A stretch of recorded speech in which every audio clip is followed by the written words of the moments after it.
양육비 사건도 10년의 소멸시효가 적용된다라는 점은 일단 숙지하시고 1심의 경우 을에게 과거 양육비 약 6천만 원 정도를 갑에게 지급하라 라는 판결을 선고했습니다.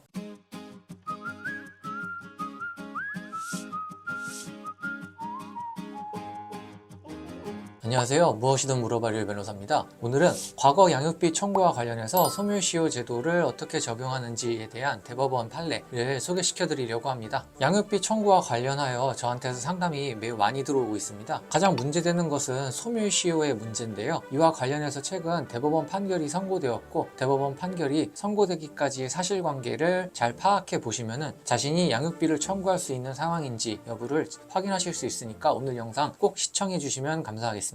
우선 소멸시효가 어떤 건지부터 말씀드려야겠는데요. 소멸시효는 권리를 행사할 수 있음에도 불구하고 권리를 행사하지 않은 그 사실 상태가 수년간 지속되었을 때 이 권리를 행사하지 못하게 한다라는 취지의 제도입니다. 즉 법적 안정성을 위해서 마련된 제도다라고 생각을 하시면 되고요. 일반 채권의 경우 10년의 소멸시효가 적용이 되고 각자 개별적인 채권의 성질에 따라 소멸시효 적용 기간이 다르지만 양육비 사건도 10년의 소멸시효가 적용된다라는 점은 일단 숙지하시고 사안을 한번 살펴보시면 될 것 같습니다. 구체적인 사실관계는 양육비 청구 당시 79세였던 갑씨는 전 남편 을씨와 1971년 7월에 결혼해 1973년 11월 아들 병씨를 낳은 후 이듬해부터 별거하다 1984년 11월 이혼을 했습니다. 갑씨는 이혼 후 약 32년이 지난 2016년 6월경 을씨를 상대로 아들이 성년에 이르던 1993년 11월경까지 약 19년간 혼자 아이를 양육했다라고 말하며 당시 지출했던 과거 양육비를 분담하라 라는 심판을 청구했습니다. 1심의 경우 을에게 과거 양육비 약 6천만 원 정도를 갑에게 지급하라 라는 판결을 선고했습니다. 그러나 항소심의 경우 1심의 판결을 뒤집고 소멸시효가 이미 완성되었기 때문에 을씨는 갑씨에게 과거 양육비를 청구하지 않아도 된다라는 판결을 선고했고요. 그 주된 근거로는 병씨, 즉 아들이 성년이 됐던 시점인 1993년 11월부터 10년이 도과한 시점에는 소멸시효가 도달한 것이다 라는 취지로 해석을 했습니다. 이와 관련의 사건은 대법원으로 넘어갔고요.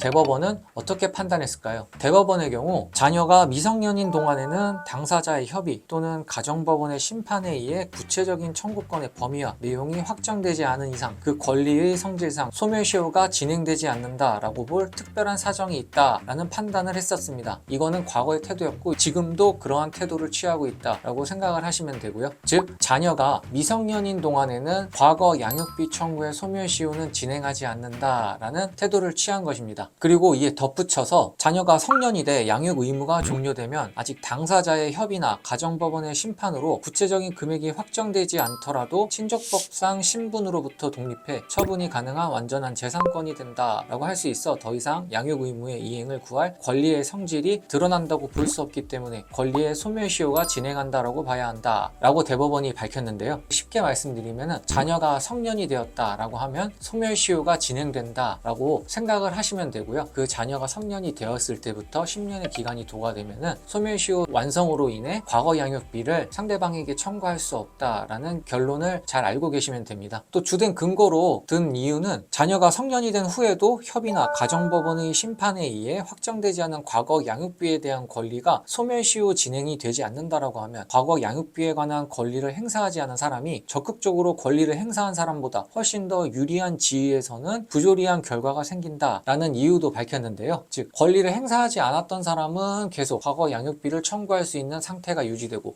권리를 행사했던 사람은 권리 행사가 확정된 시점부터 소멸시효가 진행된다. 즉 판결문 채권에 대한 10년의 소멸시효가 진행된다라는 불합리한 차별이 생긴다라고 판시를 했습니다. 상당한 기간이 지난 시점에 양육비, 즉 과거 본인이 지출했던 양육비를 상대방에게 청구할 수 있을지 여부는 자녀가 성년이 된 이후로부터 10년의 기간이 도과했는지 구체적인 상담을 통해 이를 확인해 보시는 것이 중요하다고 말씀드리겠습니다. 오늘 영상 시청하시고 유익하셨다면 구독, 좋아요 부탁드립니다. 감사합니다.